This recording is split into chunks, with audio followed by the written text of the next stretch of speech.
So in this example, we're going to be looking at flow through a nozzle from a reservoir where we're given the stagnation temperature and pressure, and we're told what the outlet Mach number is. We're also told that we can assume isentropic flow, but in this case, because there's no shock wave, and we know there's no shock wave because there's only a single throat. We say through a throat to an exit Mach number of 2.5. So I've sketched what that would look like down here. So we know there's only a single throat, and we know that the exit speed is supersonic. So that means we actually know quite a bit about this problem before we even get started. We know since we were accelerating from stagnation to a Mach number of 2.5, even though it's not given in this problem, we know that there is a converging diverging nozzle. We know that the Mach number was equal to 1 right here at this throat.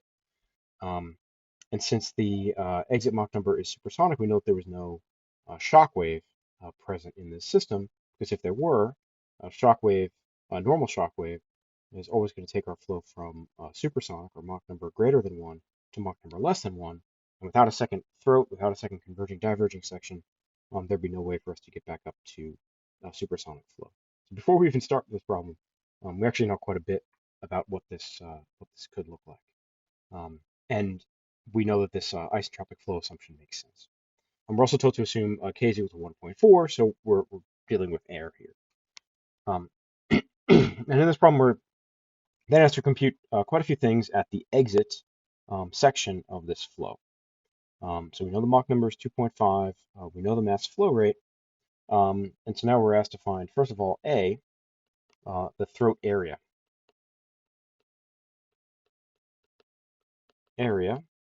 And this is A star.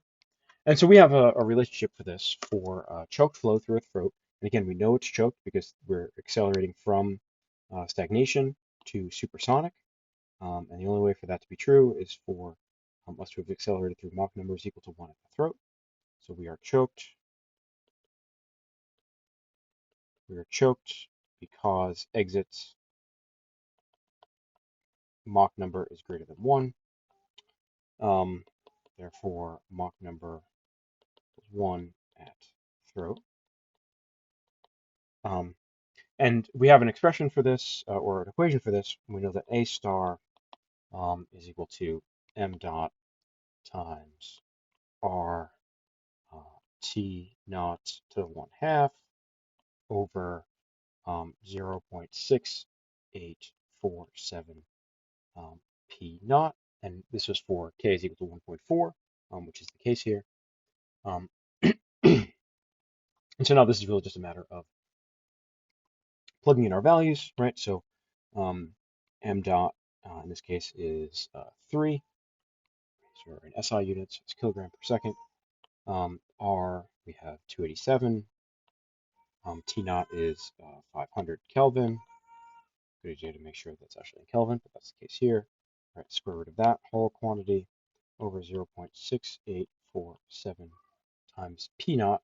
In this case is 200 kilopascals, so that's 200,000 pascals.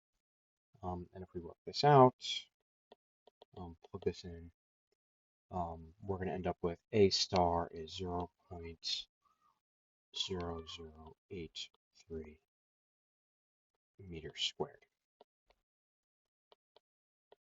Okay, so it's important though, we have an expression that if you look through your notes, you would find, hopefully, and would tell you what A star is, but it's important to make sure that we have met all the conditions for that ahead of time. Okay, so you do have to, put something in describing why exactly you know that you can use this expression. And what's critical here is that this is true for choke flow. Right? This is an expression for the area in choke flow. Okay, so let's look at pressure, B.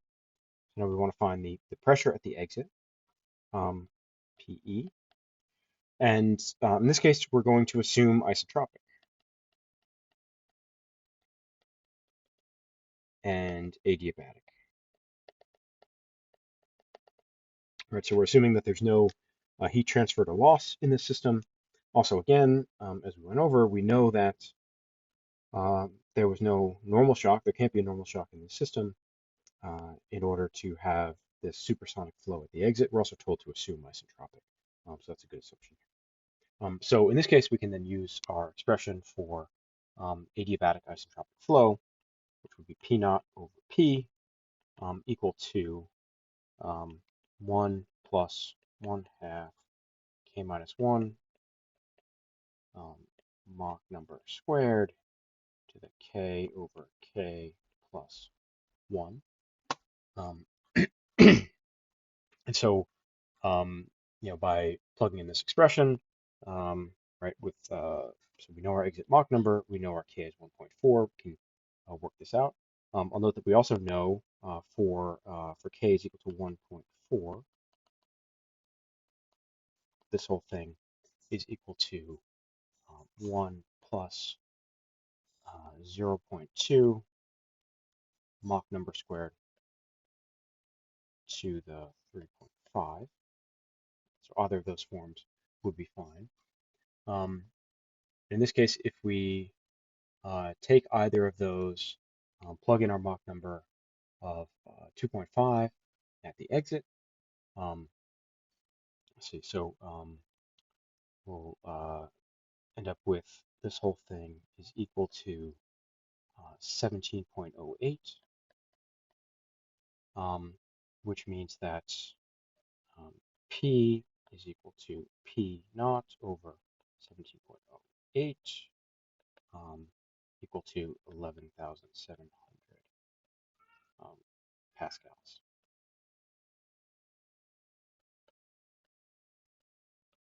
Okay, so that's our pressure at the exit. So now we want to find the velocity, the temperature at the exit, right? So for temperature at the exit, it could be TE. And so we know, again, that our temperature at the exit, we know that T naught over T is equal to 1 plus K minus 1 over 2 times Mach number squared. Again, we can use the fact that K is equal to 1.4 and use a slightly simplified form of this, which is equal to 1 plus 0.2 Mach number squared for K is equal to 1.4. Doesn't really matter which one we use in this case. And so if we go through and compute that, we'll end up with our T naught over T is equal to 2.25, and therefore our T exit is equal to 222 Kelvin. Right, and this was true for isentropic adiabatic flow certainly, but also just for adiabatic flow in general. This would have helped. Okay, so then up next we have to find. So we did area, pressure, temperature. So up next we're going to find the velocity. So d, the velocity at the exit. And here we know that we know the Mach number, right? So we know that the Mach number exit is equal to 2.5, and that's equal to our velocity at the exit divided by our speed of sound. Our speed of sound for for air is just going to be square root of kRT. Next, we're assuming perfect gas, and so therefore we can rearrange and solve and see that BE is equal to 2.5 times square root of 1.4 times 287 times TE, which we found down here, right? It's not stagnation temperature. Remember, speed of sound is a function of the local temperature. And so we have a Mach number at the exit equals 2.5, and we're asked to find the velocity at the exit. I'm going to make sure we're using the correct temperature in order to compute this. So 1.4 times 287 times 222 Kelvin, and this works out to 747 meters per second.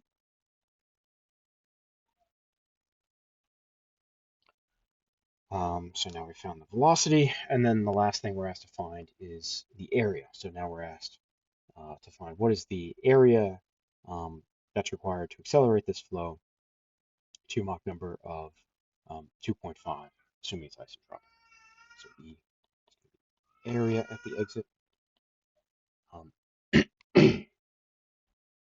So again, we can use our relationship that's A over A star is equal to 1 over Mach number.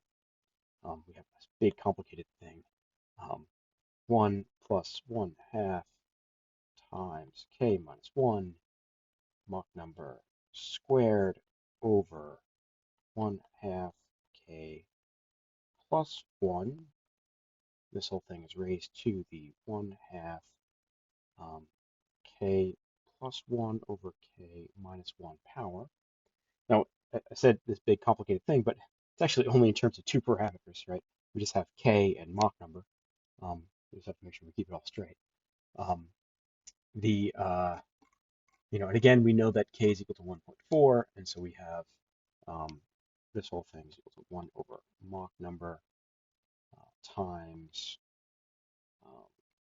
1 plus 0.2 Mach number squared raised to the third over 1.728. And for our Mach number of 2.5, we can plug this in and get a value of 2.64. And so now 2.64 times our throat area, which we found up here, of 0.0083 square meters. So we'll end up with A exit. Sorry, this is 2.64, not 200. So area of the exit is 0.022 meters squared. Okay, so that's how we can solve this problem. Again, we know, even though, so I included this drawing so we could just picture what was going on here. We weren't given this drawing to begin with, but we actually know quite a bit about the flow just from the way it was described. Even actually, we didn't have to be given that isentropic flow assumption based on everything else that was given here. This is where we can solve it using the expressions that we solved for in class using our balance equations and equations of state.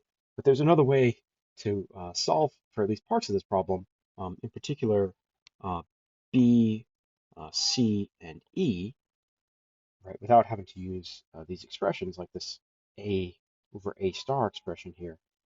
Gets fairly complex, easy to make a mistake on that. We can actually solve for B, C, and E pretty quickly if we just go to table B.1. So table B.1, we know that our exit Mach number is right here, right, of 2.5. And so we're given P over P naught. And so, for example, in part B, we have P over P naught is equal to 0.0585. Right, so P is 0.0585 times 200,000 pascals. And we'll end up with 11,700 pascals. So PE, 11,700 pascals. Right, so a lot faster on that one. C, we have T over T naught, or T exit over T naught is 0.4444. So therefore TE is 0.444, let's call it there, times our T naught, which was 500 Kelvin. And so we'll get TE is equal to 222 Kelvin. And then finally, the last one that we can solve from this table is going to be our A over A star, or part E. So here we know that A over A star is going to be 2.64, which is the same value that we had right there. And so again, A is 2.64 times A star, which we solve for up above, 0.0083 meters cubed. Oh, sorry, meters squared. And so we'll get A exit is equal to 0.022 meters squared. Okay, so we actually kind of have three ways to solve this problem, I guess, depending on what you have in your notes or at your fingertips. You could go through and solve the problem using the full expression for adiabatic and possibly isentropic flow. Or to remember, I say that because our temperature relation does not assume isentropic. But we could use our full expression that involve our full Mach number expression that are in terms of Mach number and just any arbitrary k. We could use our slightly simplified forms where we assume k is equal to 1.4, because in this case we were given that k is equal to 1.4. Or we could avoid at least some of that math and some of that plugging things into our calculator by just jumping straight to this table B.1. The hardest thing is really just making sure that, in this case, we're staying on the right line. I will note it's possible to use this table for, for any Mach number in between the values that are given. All you have to do there is just interpret. Right. So, for example, we knew that the exit Mach number were 2.35. You look at this table and you see there's no entry for 2.35. Then we would just interpolate. Right. So to find A over A star, we just look for the value that's, in this case, 2.35 is halfway between 2.3 and 2.4. So we get the value of A over A star that's halfway between these two, and that would be good enough. Okay, so three different ways to solve this one relatively simple problem. Another thing to keep in mind is that even though it seems like we didn't get that much information up front, and we're asked for quite a bit, we actually know quite a lot about this flow based on the things that we've discussed in class. Just given the fact that we knew that we were accelerating from stagnation to supersonic Mach. All right, so thanks for watching.